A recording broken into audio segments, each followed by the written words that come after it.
When you were in LA, did you see any sketchy stuff going down? All the time. LA is sketch city, man. What are you talking about? Do you have any war stories? Can you tell me about them? What do you want to know about? It doesn't matter. Just pull one from your library. You know, coke-fueled green rooms and productions. What was the most difficult job you can remember being on in the industry? It was a featurette that was trying to get funding to become a feature. A lot of times, you know, people will shoot, you know, a 3 to 5 minute featurette with as much money as they can throw at it. They're throwing millions of dollars at 3 to 5 minutes. We're in a warehouse downtown LA, right off of Skid Row. Ironically, they asked me if I could build a forest. The production designer wants us to build a forest inside of a warehouse. Okay. So we do these paper mache trees, right? Make them look realistic, but we need ground cover. And I was like, well, we need something to, you know, create leaf litter. They bring in, I don't know how many dump truck loads of cow manure instead of dirt. The smell of ammonia had people like almost falling out inside of this warehouse. But we had to push through because we had to be done so they could start shooting the next morning. They wanted us to make a pond in the middle of it, so we had to frame out with wood a pond and put a tarp down, create a pond, bring in all of the greenery and plants and stuff to basically, I want you to imagine, it's literally, you know, concrete column warehouse. Yeah. That was difficult. Well, tell me about the cleanup. I mean, that to me, I've worked with the art departments a few times. Oh, cleanup's a nightmare, man. Very closely. Yeah. And we were on that Dirty Dancing one, and they rebuilt that whole red room where like they get down with the watermelons and stuff, and it was beautiful. And it was on the site of the hotel where Dirty Dancing was filmed, and the hotel's like, we don't want that here, and they were like, we just rebuilt the entire set for you. You could literally do tours. Yeah. And they didn't want it, and they had to tear that whole room down. It was, in my opinion, a tragedy. Well, I mean, that's art department, man. It was art department. That's art department. I learned a valuable lesson I learned in LA. Just make it look good on camera. If it looks Just good, in that box. That's all you need. That's all you need. If it's just a facade, it's just a facade. Just make it look good for the camera. Get rid of it after that. Don't spend your time and energy in creating a fully fleshed out thing, because 9 times out of 10, you're just going to have to toss it. Mm-hmm. It was nice. We did a featurette for, I'm trying to remember. It was one of these mech style things. Hawken 3D or Hawken, something like that. Everything was digital set extensions, so literally all you needed was that initial look, because everything else was going to be a digital extension. Mm-hmm. They were, you know, green screen and blue screen and doing whatever they needed to do. So we were just building that initial facade for things to. Sounds like a lot of fun. It could be, but it's like any other, you know, feast famine. You're feasting. What's the next production? Mm-hmm. What's the next production? And you don't have time to think about your next job while you're on that job. No. There's no. You're like 16-hour days sometimes. Oh, there's plenty of them. And so you're in, and your feet are to the fire, and then you're out, and then you've got 3 months, and you're like, what am I going to do now? Right. And you don't know where to go. So that's why the service industry is king in Los Angeles. Because for those 3 months, if you don't have anything, you better go make money on that. Make money. You better go wait some tables. You better go work retail. You better do something. That's gotta be real hard for someone to go back to that after being like a co-star on a feature. Honestly, it's that's LA in a nutshell. That's So LA you're in a literally nutshell. you go to the movies and you see this person who does a really great job playing a supporting role. Yeah. And then you go to dinner after the matinee And and they're serving there you. they are. One of the top Behind the 10 bar. top 10 movies on Netflix a month ago. I worked at a restaurant with the guy who was the lead.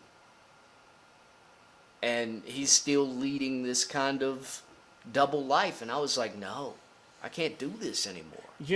It's so common to hear people say what you just said. Talk to me about your decision to move back to North Carolina. Um Where were you when you said this just is not going to happen anymore? so I bought a I had a little vintage Honda CB motorcycle Okay. that I would ride to get in the mindset of riding for drone. Yeah, cool. I like that. And you can lane filter in California, so you can lane split, so you never sit in traffic. Yeah, that's so you get to where you want to go. In LA. And it's great. It was great. It was great in LA being able to get wherever I wanted in minutes, while other people were taking, an hour. 3 hours. Right. Lucy, that was my bike. She died. Her engine exploded. She just poured gas and oil out on me. And for... She was bleeding out and you were holding her. Bro, it felt that way. You're like, no, girl, come back. I spent so much money fixing her. I mean, it's a 70s bike, so Yeah. you're replacing everything. You're replacing gaskets and seals and your carb. And Can you not do that till the end of time, or does it just eventually just go?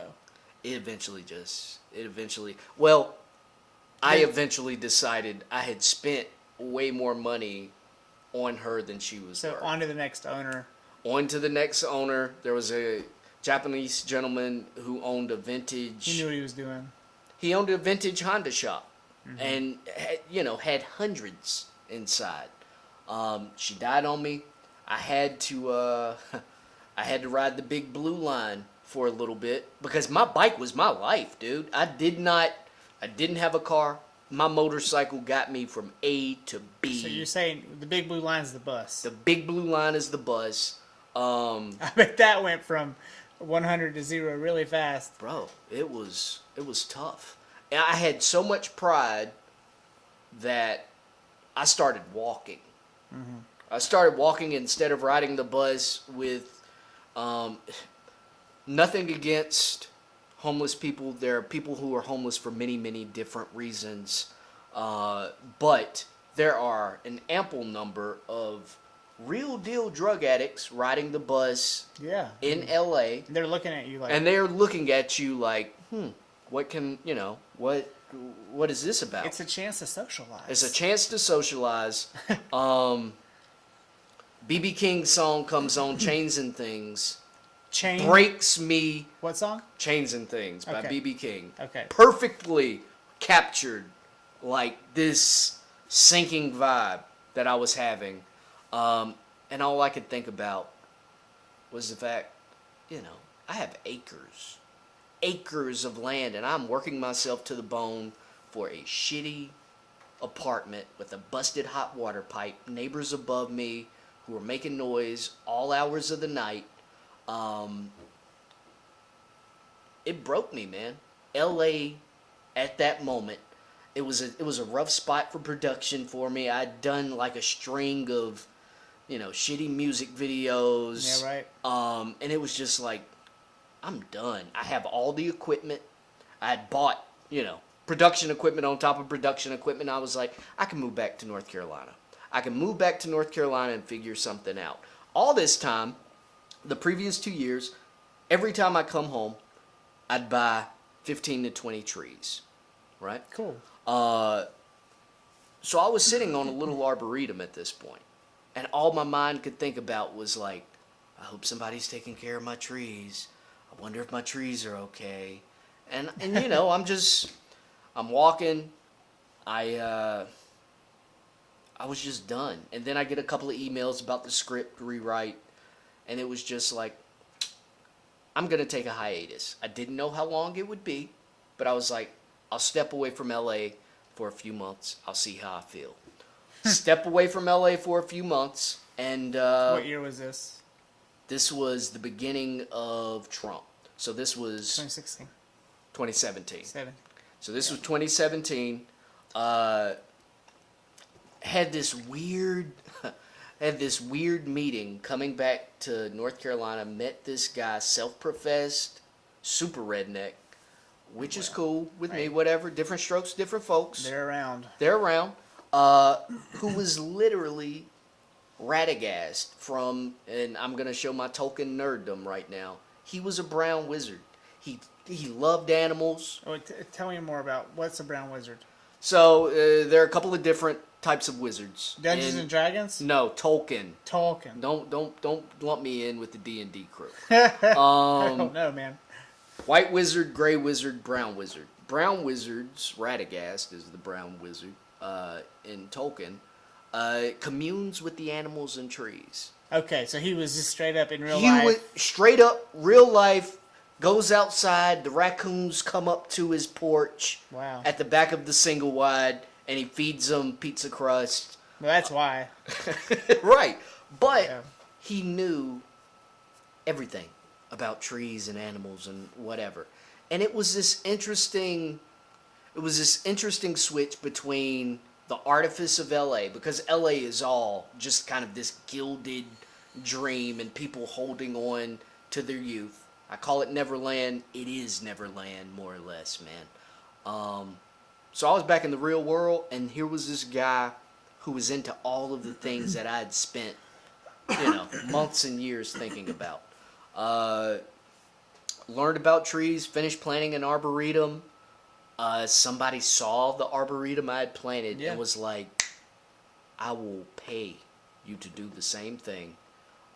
Knocked the job out in a week and made more money than I'd made in LA on anything I did. Right. So it was like, okay, time to pack up the stuff in LA and do this full time in North Carolina. Okay, and so you just kind of realized that the universe was calling you to do one thing. It was the first time I was able to literally monetize my artistic talent and feel like I was getting paid my worth. Yeah. And that's That's what all enough. artists face. All artists are trying to figure out, how do I turn this creativity into, something that can pay the bills. And it was like, oh shit, I can do this. Landscaping. In a See, way. and that's the trick. Because whenever I would tell somebody, oh yeah, I'm doing landscaping, they're like, oh, you want to come cut my grass? No, that's not what I do. Yeah, you're not a groomer. I'm not a groomer.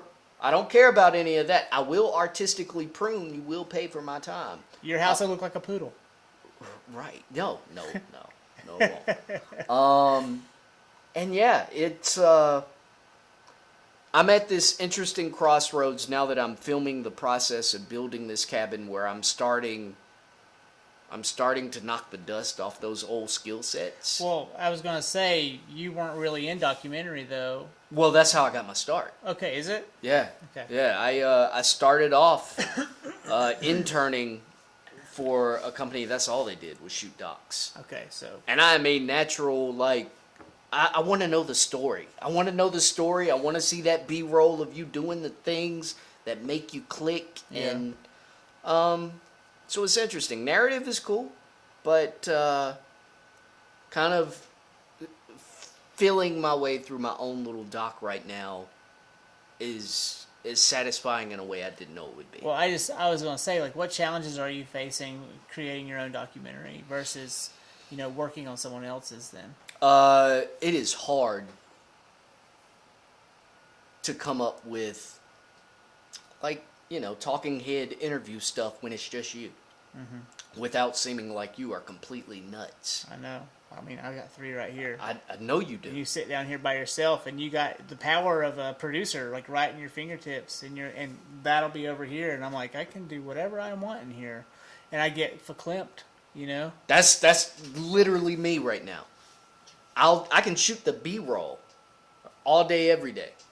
I saw him. I had a fly hanging You pulled on a my Mike hair. Pence. It was just hanging out on your head. How long? I don't know. It was there for a minute, man, but I didn't want At to least mess we up the shot. addressed it, and we didn't say it, and we didn't wait for people to say something later. It's like, You're hey, not on you're not on camera right now. it's like, hey, Josh, the fly is hanging out. Yeah, it must be that sweet pomade I got going on.